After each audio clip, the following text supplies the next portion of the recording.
Welcome back, everybody. Derrick Sue, your East Oakland advocate. Well, some of you have been asking, what are some examples of uh, legal times that you can draw your weapon? And uh, I'm going to talk about three incidents where I drew my weapon uh, with uh, the intent to not fire my weapon. But in one of the three incidents, I did ended up firing my weapon in self-defense. So here we go. I'm going to start with probably the oldest one, where this was back in 1998, so a very long time ago. And this happened. This incident happened at Lake Sonoma over Labor Day weekend. I had uh, just purchased our sport boat, and uh, we're going to make a long weekend of camping, dirt camping. Bring some friends along. One of my friends was a SWAT officer from the city of Alameda, a personal friend. And so we both checked in at the ranger stations, showed our credentials, identification, also checked in our weapons, and so the ranger station knew we were there, and we legally had the our weapons on us because um, Bob was a law enforcement officer, and I myself was a federal special agent with credentials, so that allowed me to carry my weapon pretty much anywhere and everywhere. And so the Lake Sonoma is a no weapons lake unless you're an officer or a special agent for the federal government, and a valid reason to have your weapon on you. So anyway, that particular weekend, we got everybody out to our campsite, and this was the very first time that we had dirt camped at Lake Sonoma, so we didn't know really what to expect, but it should be just fine. And so we arrived on a Friday afternoon, got set up. Later that evening, about 9 o'clock, these uh, younger kids, well, not kids, they were, uh, Bob and I estimated their ages from 26 up to 32. They were semi-professional people from what we were hearing them over talk, and there were a significant number of them. Uh, the music that they played wasn't bad. We didn't have any issue with the music that they were playing, and so we just said, yeah,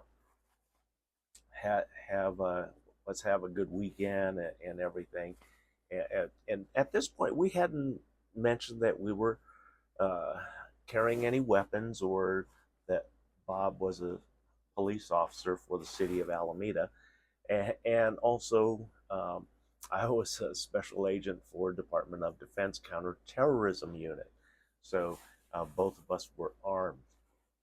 And the reason why I bring that up is because later that evening, uh, this group turned into a very menacing gang, and they were very racist, um, and they did something that uh, really could have put all of them in prison, because they violated a federal uh, law, federal regulation at Lake Sonoma, and that's you can't kill any animals there. And um, there were five of the men in the group of 18 that beat a raccoon to death. And I went out to stop what they had done, and they became very hostile, uh, because I said, you just violated a federal law. You know you could be going to prison for killing that animal, uh, and so they got uh, pretty belligerent, because they're all alcoholed up, liquored up, as we'll say. And it came down to where they made a physical threat to me. Bob overheard it, and he said, "Well, there's 18 of us. We're going to beat the shit out of you, and especially you that don't even belong in this country." And I'm looking at them, it's like, "Oh, we're going to go there, huh?" And uh, it got ugly.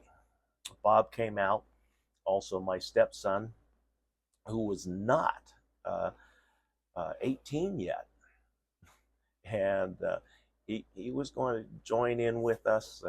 So it would have been actually 3 against 18. Um, but Bob, he had his weapon on him. I had mine on me, and Mr. Loudmouth of the other side said, "Well, we're just going to beat the holy crap out of you." Yes, that's cleaning it up, and you're outnumbered. I said, "No, we're not outnumbered. You're drastically outnumbered. You don't know who you're fucking with." And they said, "Well," they said, "we see three idiots about to get their ass kicked and put in the hospital." And then Bob and I both drew our weapons and said, "Oh shit!" And then we held up our credentials. Bob his Alameda police officer's badge, and then my DOD counterterrorism uh, credential, which some people say is a badge. It's not a badge, it's a credential. There's a difference. And so anyway, they, because they're liquored up, they didn't shut their mouth. It made the situation actually even worse, because now they're challenging us to do something, and they're starting to move forward on us. And the females were really nasty and hostile, because one of them even uh, put her chair and everything right next to my personal tent, where myself and my wife were sleeping, or trying to sleep. And then I also reminded them that they're well past the 10 o'clock curfew of Lake Sonoma. I said, "I'm going to be going into the ranger station in the morning and reporting all of you and having you eject from the park, and I'm going to be contacting wildlife for the killing of that raccoon, and I hope that they find it, and you know they're going to arrest all of you for that." And like I said, it got even worse from there. And I said, "We can avoid all this. We all go to bed. You turn that loud music down." This was 3 in the morning already, so they're not just a few minutes past the late curfew. This is 3 in the morning, and they made a final threat. Mr. Loudmouth made a final threat and picked up a knife and started towards myself and Bob, and I ended up firing my weapon, taking out one of their radios. Destroyed it with my one shot, and that kind of put an end to the evening, put down the uprising, because literally it was an uprising. All 18 rose up on myself and Bob, and even with our weapons drawn, they were coming for us. It said, "You're not going to shoot us." Well, you're right. I don't really want to shoot any of you, so I just shoot up their radio. That gave them uh, a good scare, because I said, "Next one's going to go into somebody." And so that was one incident. We did have Fish and Game out there. They could not find the carcass of the raccoon, but they did see some evidence of blood. So they did cite and get identifications of all of the parties there, and they were ejected from the park. And they had a 1-year ejection, so that they could not return to the park for any reason.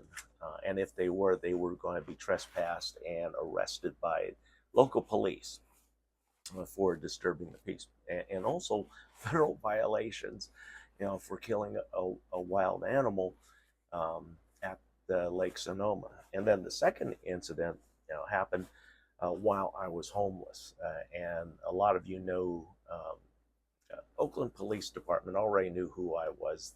This was back in 2016, there was an incident where uh, I was literally outgunned by six gang members robbing me and my friend. And so I did get two shots off on them. I didn't hit anybody. I didn't hit anybody on purpose. I, I shot to scare because when I was able to draw my weapon, I suddenly realized that the person who had the gun and pointed at me did not have a magazine in his gun. That means he had no bullets also. And he was just using the weapon as an intimidation tool. So what I did, I sent uh, two rounds downrange at his vehicle and at him. One to scare him, which it did because he dove in the car. I put the round over his shoulders and into the glove box of the car. And then the second round, as the car was pulling away, I marked the car by shooting um, one round into the rear passenger door, so that it would be easily identifiable by any police officer on a bolo, meaning be on the lookout for this particular vehicle. So that bolo specifically said that there would be a bullet hole in the driver's side, the left side passenger of that car. So, um, but that was uh, a real scary incident because there were six people that were armed, and I didn't know who had magazines in their guns and who didn't. The one who came in on me, who he didn't have a magazine, and then I did. I was able to go for my gun once he had turned his back and was leaving my shelter. So, real scary incident on that one.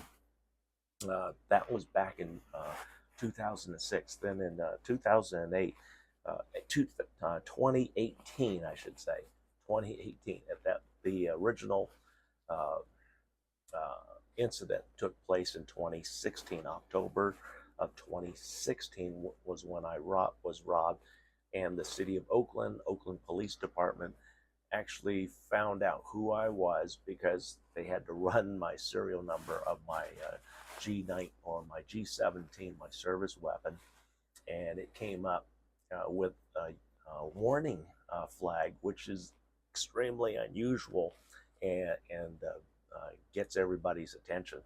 So it had my picture on there, DOD Special Agent, counterterrorism unit, and that I was a top secret person. So after everything, they handed me back my weapon, which is what gave me the label throughout the neighborhood as the cop, because that never happens out on the street.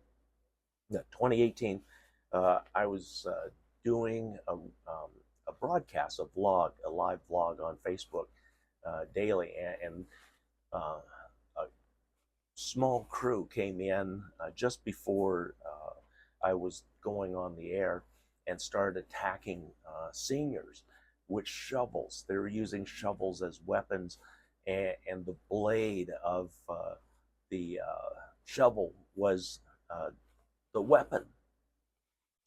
And so they had destroyed four tents a little bit further up the street from me. By the time they got down to my end,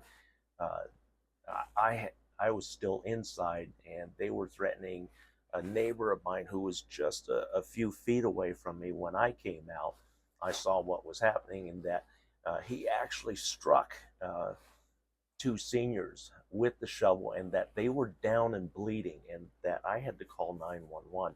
That's when I drew my 32 auto, my deep cover automatic weapon, from my hip, and it was part of my license, and OPD knew about it. And so anyway, I went just like that to the person who was not looking at me because I had just stepped out from my shelter. so he didn't see me.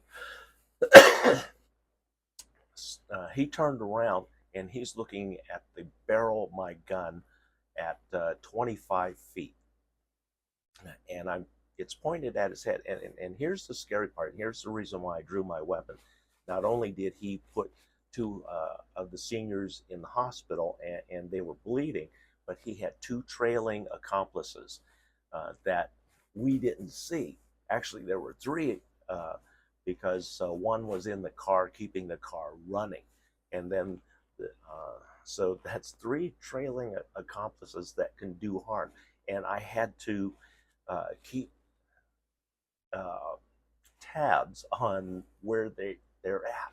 So I'm using my hearing plus my chi energy, my aura, to place them because they were right on the outer edge of my 25-yard reading.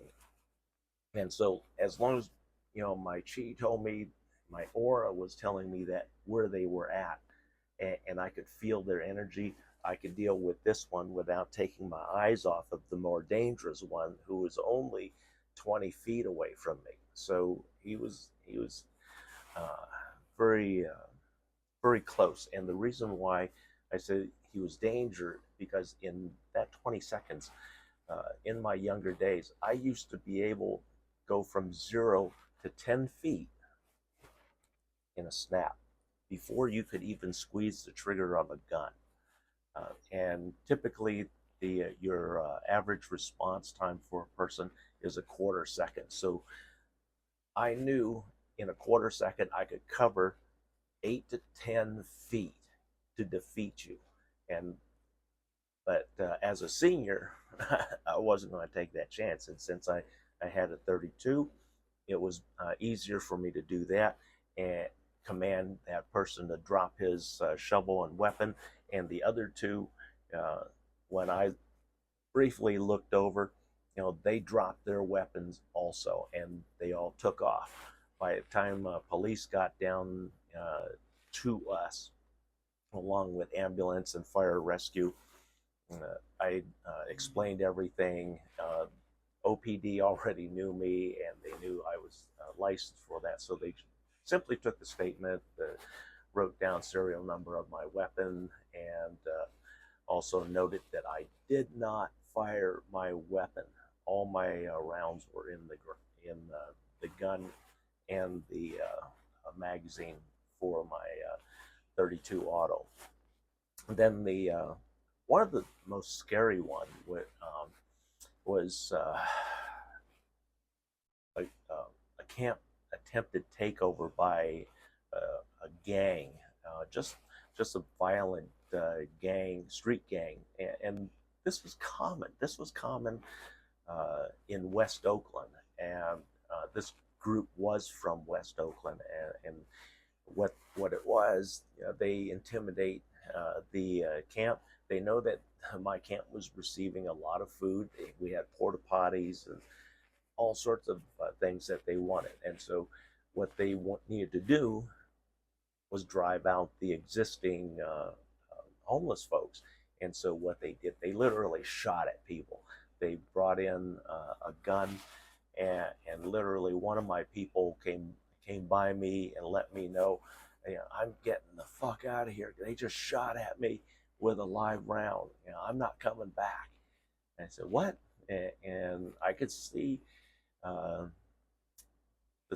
crew making their way up the street, and I heard the gunfire, so I knew uh, what was coming, and I was ready for him. And the moment the person showed up, he had gun in hand.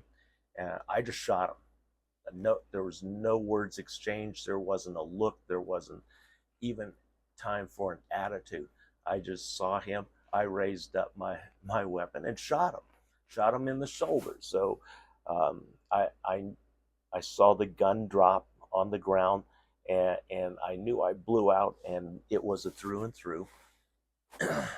And he took off. His one of his accomplices, drove the vehicle up. He jumped in, and they took off. I secured the weapon which ended up being stolen, and got a police report, and never heard back on that. But those were incidents where I literally was defending another person and or myself, and those were all times of legally drawing my weapon. And then the one time they got me in trouble, the police just ended up having everything all wrong, and they used an old rule. The first person to call into 911 is the victim.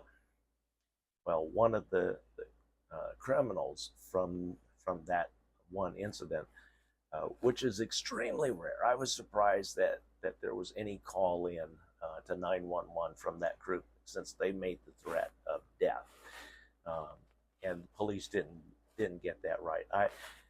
And I found out that the time differential was only 5 seconds between the criminal's call coming in and my call to report me drawing my weapon.